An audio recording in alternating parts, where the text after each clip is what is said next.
26 novembre 1991. La sonnerie du téléphone me tire du sommeil. Je jette un coup d'œil au réveil. 11h23. Ma tête bourdonne, j'ai raté mes cours du matin. Je raterai également ceux de l'après-midi. Aucune envie de répondre. De toute façon, je ne suis pas censée être ici. Le tri des affaires, c'est après la fac, normalement. Je m'extirpe du lit, me traîne jusqu'à la cuisine et me sers un grand verre d'eau. Ça nettoie un peu le goût âcre de mauvais alcool dans ma bouche. Pas assez. Hier, j'ai marché jusqu'au cœur du Marais. J'ai grignoté une crêpe au fromage près d'un kiosque, puis mes pas m'ont mené jusqu'au Velvet 3, bar où j'ai pris l'habitude d'aller ces derniers mois. J'y ai retrouvé Julien, mon meilleur ami, mon frère spirituel. Nous avons bu, trop, beaucoup trop.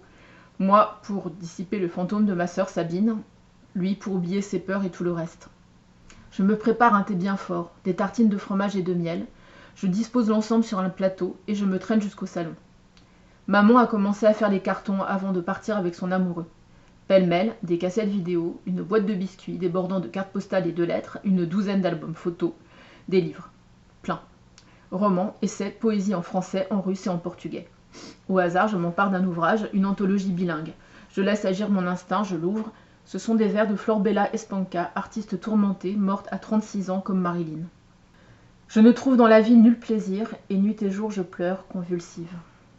Le sonnet s'intitule « La plus grande torture ».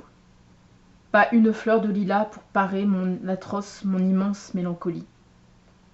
Ces mots de Florbella me rappellent Sabine.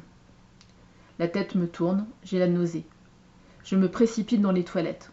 J'ai tout juste le temps de ramener mes cheveux en chignon, et mon trop-plein d'alcool se déverse dans la cuvette des WC. Mon bide se vide, les yeux et les narines me piquent, le poids sur mon estomac s'allège au rythme de mes hoquets. Je suis décidément bien contente d'avoir encouragé maman à partir une semaine en Islande avec son Jules. Changer de vie à 40 ans, ce n'est pas évident. Elle cherche encore à se raccrocher aux branches du passé, aux prétextes, bons ou mauvais. Il est encore trop tôt, je ne le connais que depuis 1 an. Tu commences à peine tes études, je ne peux pas te laisser tomber. La vie a décidé de lui forcer la main. Notre propriétaire est décédé. Ses enfants ont préféré vendre l'appartement.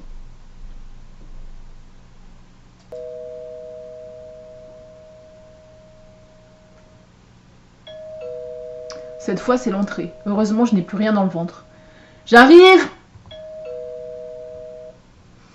Je me passe rapidement de l'eau sur le visage. Je chipe dans le vide-poche une pastille à la menthe et j'ouvre. Sur le seuil, fripé, ridé, il n'est pas si vieux pourtant, papa. À midi, qu'est-ce qu'il fait là? Je peux rentrer? Sa voix de fumeur me fait sursauter. Je m'efface, referme derrière lui. Je note des clés dans sa main. Ta mère m'a dit que je pouvais passer pour récupérer des affaires, explique-t-il gêné.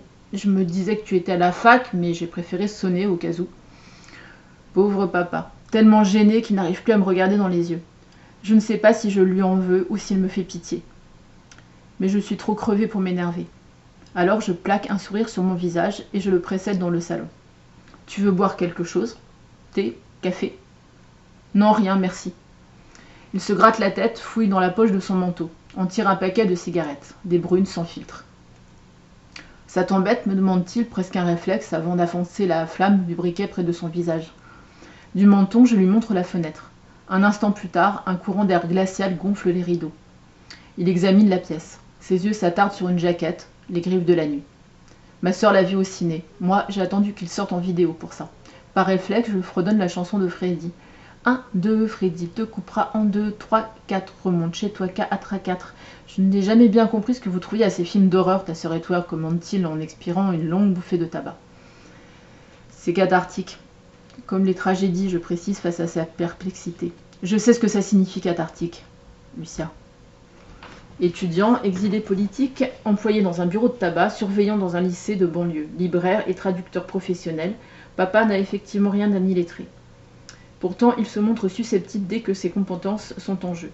Et il a très mal accepté que je me lance dans un double cursus de lettres modernes et de portugais, comme si j'allais lui piquer sa légitimité.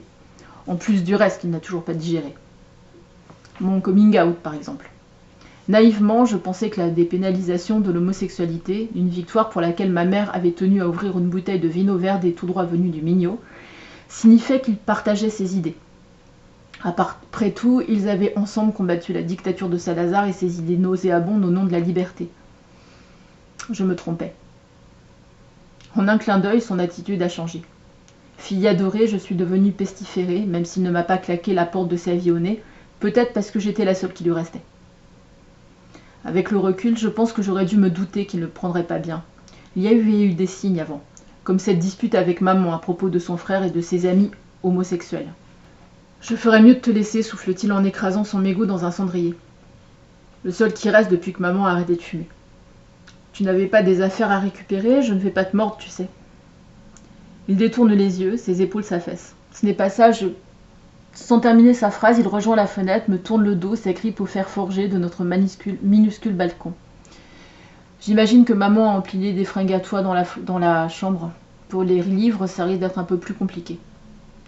Il y a des vêtements, oui, et aussi des chandeliers, un crucifix qui a appartenu à ma grand-mère et des albums photos. Ah ça, il y en a plein là-dedans. Regarde, prends ton temps, moi j'ai besoin de café. Je le plante là, je file dans la cuisine et mets la bouilloire à chauffer, heureuse d'échapper à la gêne poisseuse qui nous empêche de nous exprimer. Et puis, je sens ma colère monter. Une colère qui n'a pas cessé de gronder depuis que je me suis ouverte à lui et qu'il m'a rejetée. Si je lui permets d'éclater, je briserai le dernier lien. Je tiens encore à lui, malgré la distance que j'ai mise entre nous, alors je me contiens.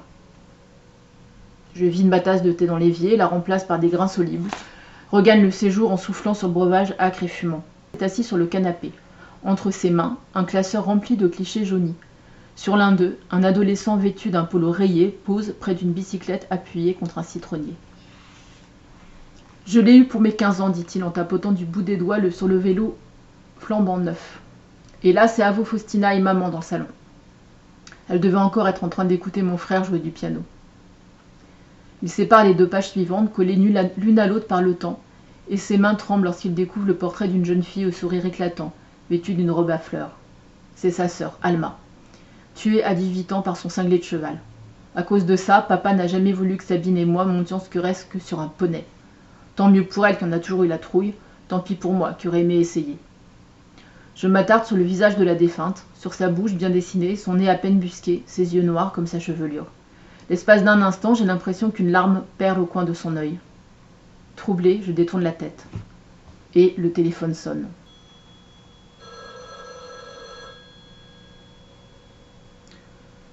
J'emporte quelques vêtements, dit mon père en se levant, je reviendrai chercher le reste plus tard. Avec une moue d'excuse, je l'embrasse sur la joue, me précipite vers le combiné. Je décroche, soulagée d'avoir mis un terme à sa visite. Allô ? La porte d'entrée se ferme doucement. C'est Julien. À l'autre bout du fil, sa voix semble brisée. Tu peux venir, s'il te plaît ?